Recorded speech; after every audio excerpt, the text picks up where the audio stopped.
Hi, I'm Nicholas Thompson. I'm CEO of The Atlantic, and this is The Most Interesting Thing in AI, a podcast produced by Rethink, The Atlantic's creative marketing studio, in collaboration with PwC, a leader in helping organizations use AI. In each episode, we're exploring how artificial intelligence is reshaping our lives. We've reached the final episode of the season. We've spent a lot of time talking to researchers and experts about how they use AI, their hopes for it, and also their concerns about it. But for our last discussion, I was interested in hearing the Optimist take, and I knew just who to call. Kevin Kelly is the co-founder of Wired magazine, a magazine that I edited from 2017 to 2021, and which has chronicled and shaped the culture of Silicon Valley from the magazine's founding in the 1990s. Kelly has been called a tech prophet, a sage, the most interesting man alive. He's someone who is inextricably linked to the rise of the tech industry, but who can also analyze it from a bird's eye view. Unlike many so-called techno-optimists, Kevin does not have a vested financial interest in the dreams of technology. He's not talking his own book or puffing up investments he's made. And to me, it makes him especially worth listening to. He's also a gadget enthusiast, an artist, and a born-again Christian. When it comes to the sudden explosion of AI in our everyday lives, Kelly encourages us not to consider the downsides, but to look at and embrace the possibilities. Because, he believes, we have a moral obligation to improve it. Here's my conversation with Kevin Kelly.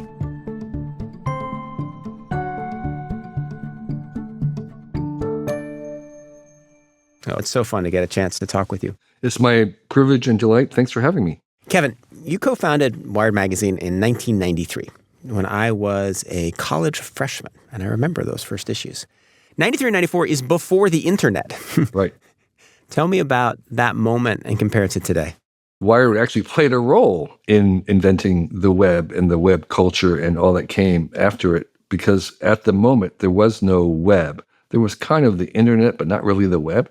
There was very few science fiction stories or movies that ever included or expected the internet. So when it came out, there was no real preconceptions about what it was or going to do. And so people were fresh and they didn't have a lot of opinions about it. The thing about AI is that we've been expecting it for at least 100 years or more. Yeah. We've been talking about it, and we have tons and tons of visualizations and movies and stories about how terrible it's going to be. And so one of the differences is that this is the most rehearsed technology we've ever had. And we have tremendous preconceptions and prejudices about it. We kind of have to forget what we expect about it in order to really make the most of it. The second thing that I think is different is that we humans kind of evolved in the later parts of our evolution being the only sentient beings. That was not true earlier in our evolution. But for a very long time, at least we came to civilization as the only sentient beings. And so now we are coming to the place where we have other beings like us. We have other things like us. We have things that are so close to us that they're cousins in a certain sense. Some of the aspects of AI are so much like us that it's like a mirror to us. And so that closeness and power is something that makes it really different than anything else that's happened on the planet so far. Do you think those two things are related? The fact that AI is kind of a mirror and a closeness is what allowed for all the imaginative stories that have in some ways expanded our capabilities to think about AI, but in some ways constricted them? Yes, absolutely. I tend to think of AIs as artificial aliens, and I think a lot of the consequences that we could expect would happen if we had contact with an alien civilization that was advanced alien civilization, and they landed on here, all the imagined consequences from religion to military to scientific that would happen. Well, that may never happen, but we are going to have the arrival of aliens with the AIs. It's equivalent to making contact with another civilization that is sort of like us, but not like us. But the difference, of course, is that we are making these aliens, right? Yeah. When you think about aliens from outer space, not only have we not made them, but we can't control them. Right. And there is going to be a lot of not controlling. Like if you have children, you understand that. We raise aliens every generation, right? And so the whole point of them is that we want to let them go. If you try to remain in control, you don't get their best. So this idea of surrendering some amount of control to the agency that we are creating is an instrumental part of this, and one of the reasons why it is scary. So is your view that we need to be more at ease? Like we should be more like French parents who let their kids sort of wander off on the playground than American parents who hover over them? Right. Yeah, I have 3 kids, and we were definitely not the helicopter parents. We were what we called the lighthouse parents. Uh-huh. We're up on the hill, we're a guide, we're available, but we're not hovering. So I think we need to be more like a lighthouse parent to the AIs. If you were devising a rational system, you would not have this idea that we would have children that you can't control. That's crazy.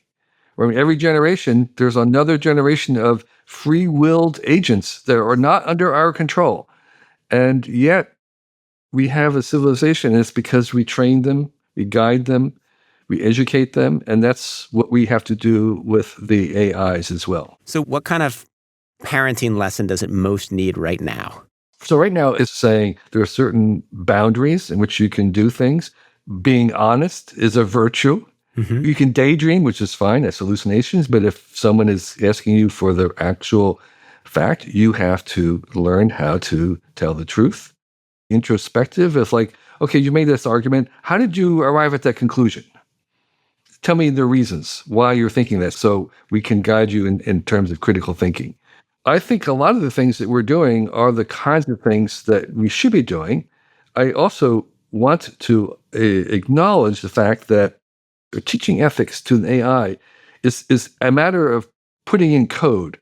The challenge we have is not putting the code into the AIs. It's the fact that our own ethics are very shallow and very inconsistent as humans. As we attempt to put them into there, we're not satisfied with ours because we understand that we give ourselves a pass all the time, that we actually don't have very deep, consistent ethics. So we actually have to make it better. We want the AIs to be better than us. And we don't have a consensus yet on what that even means to be better than us. As we try and make an ethics that we can actually convey to an AI, it's going to force us to become better with our own ethics. And that's one of the ways in which AIs are making us better humans. Oh, this is super interesting. So you're saying it's forcing a kind of philosophical conversation. And in fact, in some ways it has, right? So Google went out and said, we're going to build some ethics into our AI. We're going to make sure that it is representative of race and gender. And then we had a backlash against that, which has led to an ethical discussion, reckoning of some sort. Yeah, sure. Yeah. And so now that we have this, then we have to have some consensus about what is it that we want to teach them about, say, race. And so that is forcing us to a clarity that we've never had. I mean, philosophers have wrestled with this forever, but we're now requiring a consensus of some sort. And that is the moment of teaching for us. That's our learning moment. One of the models that I'm most interested in is the anthropic model, right? Where they have a, constitution, let's, base your values based on the Declaration of Independence, the UN, and Apple's terms of service. Is that the sort of thing that you think is a good starting point? It's a starting point. I mean, if we ended there, it'd be horrible. But yeah, you have to start somewhere. But if we're going to get to the point where we're asking, we collectively, millions and millions of people asking these for advice, we do want to put in them a moral grounding, a moral compass, a very sophisticated sense of better and worse, right and wrong. Right now, we are dealing with the very smallest levels of reasoning that have been emerging out of these models. The next big shock to people is going to be as we start to code in emotions as we build in true emotional charges, true emotional forces. A lot of people will say, well, that's not true emotions, but there's no difference. If you fake something so perfectly, it is the same thing. They will be real emotions. And people are going to bond with their AIs. Having an always-on AI at your side all the time, helping you answer questions, helping you generate stuff, helping you be creative. And that will have an emotional component to it. It'll be perplexed. It'll express regret. It'll have suspicion. It could be antagonistic. It might have illnesses where it's have a bad day or moods. all those things are useful to the AIs because we as humans are highly adaptive to this as an interface. It seems like they're kind of developing that anyway. And they are. I saw an amazing study where if you have it read about war, it then starts to act Right. more rattled in its next responses to you. Right. And so that emotion is going to be a shock because people will be very, very heavily dependent on these things in the way that they're dependent on, say, eyeglasses to see. Do you really think there's no difference between a human emotion and an AI emotion? I'm saying emotions transcend species. Human anger is not that different from, say, monkey anger. If a chimpanzee is angry, that emotion of angry is the same angry. You can have many other kinds of emotions. Humans might have certain emotions that are not found too much in animals, but emotions are independent of the substrate. Back to morals for a second. A lot of our morals come out of religion. And I want to talk a little bit about your religious experience, or ask about your religious experience. So you converted in 1979. Tell me that story, and then let's get into the way the values of Christianity influence your view, and then AI. I had a religious conversion in Jerusalem, and part of that was getting an assignment to live for 6 months, which I did. I came out of that having an appreciation of the future, because one of the things I learned by having 6 months was the future was compressed day by day, and I found that it was incredibly inhumane to have no future ahead of us, and I became much more interested in thinking about the role that looking forward has in our own lives and civilization. I think my theology is what I would call cosmic universalism. I think God is a process itself. God is a process that's evolving outside of time, whatever that may mean. It means nothing to any of us in terms of our own logic. And I'm not an evangelist in the sense that I'm not trying to convert anybody to what I think. Do you think that our understanding of AI will give us a better understanding of God or God's intent? I think there is a sense in which, even with these AIs, when they are at their best and they're giving insights that were unexpected, there is a beauty in that is very similar to a beauty that I might get from the unexpected beauty of light coming down through some redwood trees in a grove. We might feel some reflection of a divine thing larger than ourselves. There is a sense in which the complexities and beauty of nature tends to echo the sense of a divine, if you believe that. I think in the same way, the complexity of technology is also reflecting the divine, that there is as much God in a smartphone as in a frog. So the power of AI gives us a certain humility? It can and should. I'm not sure it does for everybody, It but certainly doesn't for everybody. I've noticed a few Right. people where it doesn't seem to be having that Exactly, effect. right. But that's generally true about most things. You would think that standing in front of a wilderness would give someone humility, but there are other people who see dollar signs, unexploited resources. So I think we're going to see the same kind of variation in standing before the cathedrals of intelligence and the cathedrals of the internet and things like that. I had a conversation recently with Audrey Tong, and one of the things that Audrey said is that they view the race for AI to be two races. One, a kind of ego-driven race to create a dominant power.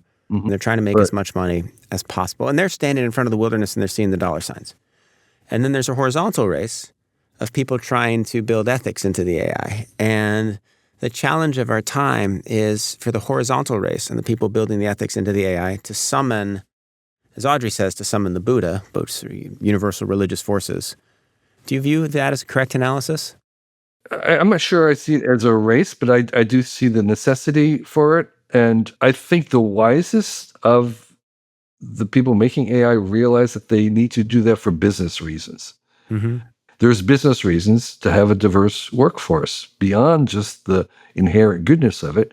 So the idea is that there are many, many species of AIs. You need to have AIs that are compatible with people who are going to give their best, who can work, collaborate easily. So you're going to want to make nice AIs that are people enjoy working with. And that requires the kind of training and moral upbringing that we would have with humans. And you're going to gravitate to a human who's very enthusiastic and very kind and very smart and shrewd, and yet at the same time generous. So I think this is actually a work of good business as well. So you think values, ethics will be built into even X.AI as it tries to crush all the other AIs and become the sort of all-powerful force in the world? If it's competing against others that are better in that dimension, I think people are going to drift to the ones that treat them better. Most AI in the world, 99% of it, we will never see. We will never interact with. It's like plumbing. It's going to be behind the scenes in the back offices, and we will never know that it's there unless it stops working for some reason. There are some consumer-facing AIs, and those will tend, if they're interacting with humans, to have human emotions, to have human apparatus, and all these other things, if we're spending a lot of time with it. And for those, they definitely have to take into account the desires of consumers. One of the problems, though, in the tech industry is that there does tend to be this power, right? Network effects and natural monopolies. Yes, for sure. We see this all the time. Right. What gives you hope that that won't happen with these new industries being created? There are natural monopolies, but the one reason why I don't find natural monopolies too scary is because they're very ephemeral. They just don't last very long. They're toppled by something outside of the domain that they're dominating. I mean, I was talking for at least 15 years about the fact that the next big dominant thing coming after social media would not come from one of the major companies. The AIs that we're talking about, they were a startup. There were several startups. So they're all going to be coming from outside. And so the monopolies they have are always ephemeral, very, very quick to be displaced by the next things coming from outside. Well, but pause there for a second, because OpenAI is kind of dependent on Microsoft's money. Anthropic has a huge amount of money from Google. Gemini is catching up on some of the leaderboards. Absolutely true, right? That OpenAI had insights and weirdly beat Google, which had invented the transformer architecture, to build the first transformer-based system. But it's not clear that when this all shakes out, the power won't have consolidated back with the powerful. I would bet against it. And the reason is because the more successful you are, the more that success imprisons you. You get stuck on a local optima. Yeah. It becomes impossible to devolve. The better the company is, the more unlikely it is to go backwards and retreat to where there's lower margins, more uncertainty, fewer, smaller market. And so while they can try and buy their way out, I would bet against that. After the break, Kevin Kelly on how AI will change your mornings in the near future.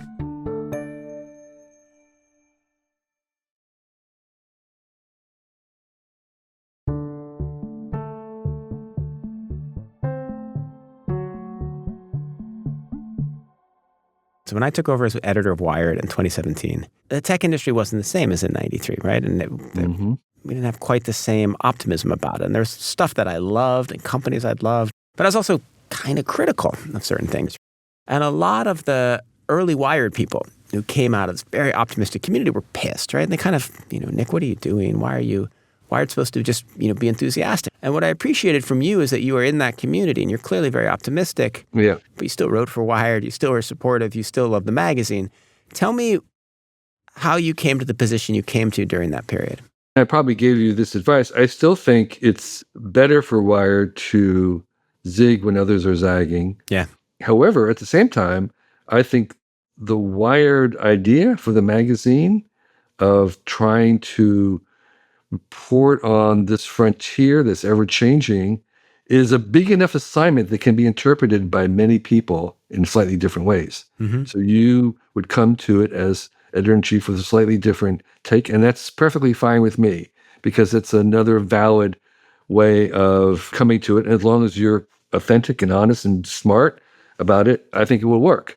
The first essay you published while I was there was about why AI would not create a superintelligence. Explain the argument you made in that wonderful essay, which I still go back and reread about once a year, and then whether you still believe it now. Just parenthetically, the people who hype the AI the most are the doomers. Right.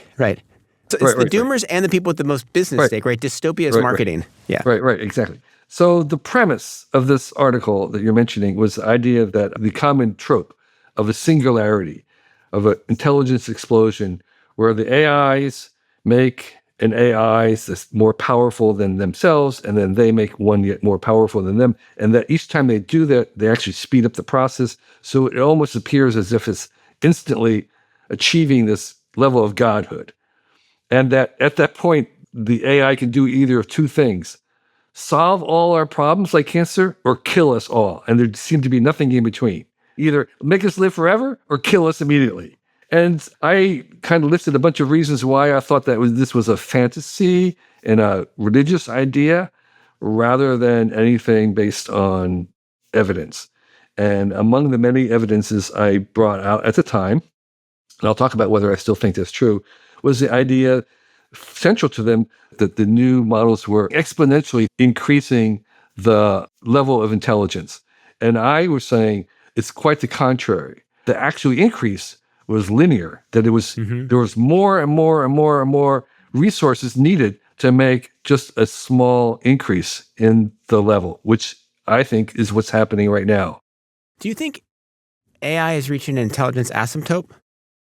Well, we don't know. Not only that, we don't have any idea what intelligence is at all. And I think intelligence is not an element, but it's much more like a compound. What we're doing with the AIs is that we are making different kinds of thinking rather than the ones that keep going above. They're varieties. It's not a ladder that you can just keep climbing up and up and up. You have this ecosystem, this society of minds, and they're going to start to vary, as they already have, between different AIs and their companies and different personalities, and they will be also engineered to do different things. Rather than this single monolithic super thing that somehow takes over. So let's talk about what the future looks like. So in 10 years, we're going to have this alien intelligence. Alarm bell goes off. I get up. What happens? So do I make my own coffee? Does a robot make me coffee? Does coffee appear from the AI? Have I merged with a machine? Where are we? So I think in 10 years, we will have just finished absorbing the consequences of the models we have today. Mm-hmm. So there's a huge difference between the rate at which the frontier is running and the rate at which the culture is going to absorb these changes. Yep. We can't just take the AI and bring them into most people's lives.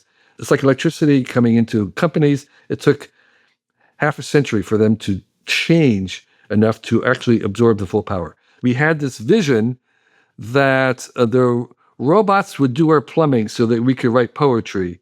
But in the end, they're writing the poetry and the humans are right, we're doing the plumbing. Right? Yeah. And so it kind of depends on what it is. Now, for you and your job, which is very much AI adjacent, I think that if you want, you would have an AI that you're talking to for when you get up. You begin to have a conversation with it as if you might have another partner, and it'll be discussing things with you. You might be working on something together, and I think a lot of this will be audible. I think we'll have smart glasses, but I don't know if we'll have them in 10 years. I think that's a little further off than that. So I think you'll begin to have a conversation with this thing, and I think we'll definitely have agents that are remembering you and cater to you and servicing you. And so this agent will be something that's with you always on, and that always on agent will, deal with the other AIs that you might have in your day. And I think in the sense that we carry a phone with us all day, now we might carry the agent with us all day. Yeah. And they'll be there when you need them. So I will make my own coffee, but maybe there'll be an agent there telling me what my specific nutritional needs are for my morning workout or whatever, or tell me what's most important to do today. I would say there's not going to be home robots in 10 years. And that's not because of AI, it's just because of the constraints of energy and power that necessary to have home robots. My brain, your brain, we're a 25-watt supercomputer and a quarter horsepower engine. And there's nothing remotely close to that in a humanoid robot. I mean, they're just so power hungry. We don't know how to condense it or to how to eliminate that. We're nowhere near being able to solve that kind of a problem. At what point will a large number of us have our principal romantic relationships be with AI? Well, I am. Well, there's people right now who have virtual for a few. So I had dinner with someone the other night, and they said that they talk to their AI more than they talk to their wife. And I was like, wait, what? I would think that would happen because unless you're spending all day with your wife, I mean, if you're working on someone, a business partner, you might wind up spending more time talking to someone else. I think the kind of bonding that we will have will not necessarily be romantic bonding. I think it's closer to like having a good dog friend, a dog that talks back. Right. And so a dog with an IQ of 230. Exactly. So like that doesn't have to be romantic. It can be very, very intimate and close. There will, of course, be people who have romantic relationships of various levels and various kinds. But I don't think that's going to be the majority of them. What do you think is the best thing that AI is going to do for your life in 10 years? Oh, that's a great question. It's a really fair question. And I'm reminded again of a survey we did at the very genesis of Wired, the very first year. There was this survey of what we asking people what they expected the internet to do, what the best of the internet would be. And the results at the number one top was you use the internet for homework, for an encyclopedia, to vote electronically. And at the bottom was like, play games and entertainment and stuff. And it turned out to be the complete flip. Yeah. And maybe that, the most important thing is just entertainment. Mm-hmm. Here's an example of what I mean by that. I think there's something about this audience of one. The other day, I spent an hour with the highest level AI, OpenAI's Pro 1 model, the $200 a month model. And I made this historical fantasy project that I spent hours and hours building on an observation that Christopher Columbus, Martin Luther, and Leonardo da Vinci were all lived at the same time. And imagine them coming together, working on a project together. I co-created this 10-book historical fiction saga into an epic. And I'm not going to share with anybody, but because the joy of it was in the co-creating it. Yeah. And so we're going to come very, very soon, within the 10 year, of a single person being able to make a full feature-length movie without crew. And we'll have millions and millions of those, and most of them will not be shared. They are for the pleasure of creating it. There are 50 million images generated through AI every day. 99.99% are not shared. They're just for the pleasure, the entertainment pleasure of the person co-creating them. And so I think a lot of the AI, one of the best things about it, would be this availability of prosumption, where you are creating things so easily that there is a joy in the making of it. And that's the intended audience of one. Wow, I have never heard this argument. I love this argument. Okay, so maybe in the future, the most beautiful use of AI is I'll be in a certain mood and I want to hear a certain bit of music and I'll just create it. And you'll be involved in the creation. You'll not just you're listening to it, created for me. No, I want to be involved in the creating of this music. I love that. I love that vision. In a recent essay, you wrote that you thought AI should be treated as a public utility. Can you explain that argument? So I have something called public intelligence, and the idea is we have a version of AI that's an AI commons. And it's close to something like a Wikipedia or the internet itself or a public library that we all share and that's available to anybody. You don't need permission to use it. And this would be an AI that is not owned by anybody. In the same way, if we asked who owns the internet, you'd say, it's kind of hard to say. Yeah. There are a lot of people involved in running it. You have to pay, but you don't really own it. So we want to have an AI that's like that. This public intelligence is trained on all the works of humanity, not just the out-of-copyrighted books, but all the works in all languages, everything that we have made, the best and the worst. That comprehensiveness is part of the public intelligence. Wait, who builds this and who licenses all this material or gathers this Right, material? right. So who does that for the internet? It's just contributed, right? A set of rules were set and people published it. Yeah. So that's what I'm saying. It's the same thing. People contribute to it and they get value from contributing to it. Anybody can access. You don't have to contribute to it. Who pays for the servers running the internet? Well, you kind of do have a charge to get onto the internet. So there is money involved. It's not like free, but there is a free version. You could get onto the internet in a public library, maybe, or in your hotel room. You make it into something that we all share around the globe, around the planet, and that there is a sense in which you can't even describe who actually owns it. You wrote a sentence, it was in your What Technology Wants. Yeah. You said, most life capable of meaningful interstellar travel is indistinguishable from technology. What does that mean? To get to where civilization could actually have interstellar travel, which means they somehow beat the speed of light or they went around it or something, I'm imagining it at that point that they're basically machines of some sort, that they're no longer just entirely wet cell based, and that they have modified themselves at the same time to live longer or whatever. They would basically be a genetically modified organism. And do you think we'll get there? Some of us will. My Amish friends were going to say, under no circumstances shall we or our descendants ever modify our genes. And I think you'd have a strain of humans that would be genetically locked. And then there might be a bunch of others that are like, tomorrow we're going to download. And so we might have speciation. Then the question would be, what do you call these other beings who have been modifying themselves? Would you modify yourself or would you be locked? I would mind myself after several million other people did. Mm-hmm. I'm not going to be the first. Uh-huh. And just to be clear, we all have modified human genes because I think we are the self-domesticated ape. The first animals that humans domesticated were ourselves, that we have modified our genes with things like cooking, which were external stomach that allowed us to eat and process other nutritions, which changed our jaw and our teeth. We domesticated herding animals, and then we developed our own selves.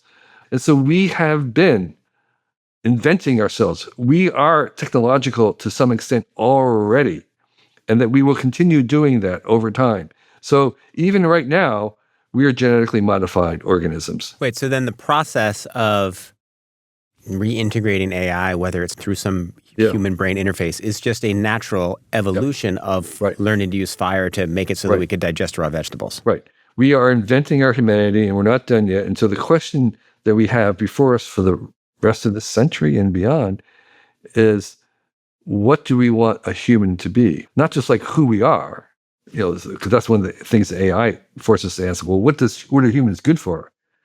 What should humans be good for? We have a much, much stronger decision, which is, what do we want us to be? And that's the question that'll be really the quest for many, many humans in the future. All right, that's the perfect note to end on, Kevin. Let me ask you one final question that we ask everybody. What would it take to convince you that an AI was self-aware or sentient? I think it's not just a single question. We're actually confronting this because of the very first long now bet was a bet between Ray Kurzweil and Mitch Kapoor for $20,000 about whether AIs would pass the Turing test in 2029. And the premise of this, which was Mitch's request, was that it was a 2-hour interrogation. Mm-hmm. In that time, the AI is surely going to reveal and admit that it's an AI. Right. So if I had 2 hours of questions, I think I could say or not whether it was conscious. And I think part of the questioning in that would be to the degree that it thought it was conscious, to the degree that it felt that it had interior life, to the degree that it had the kind of questions that we would normally associate about where did I come from, why am I here, and having some kind of answer about it as a conscious being. And I think in 2 hours I could tell. Thank you so much, Kevin Kelly. Thank you, Nick. It was a pleasure and fun, and I really, really enjoyed this. This has been The Most Interesting Thing in AI. I'm Nicholas Thompson. If you've enjoyed what you've heard, please rate and review this podcast on the platform of your choice. And if you're just tuning in, don't forget to check out the previous episodes in the feed so you can catch up on all the great conversations I've had this season. Thanks for listening.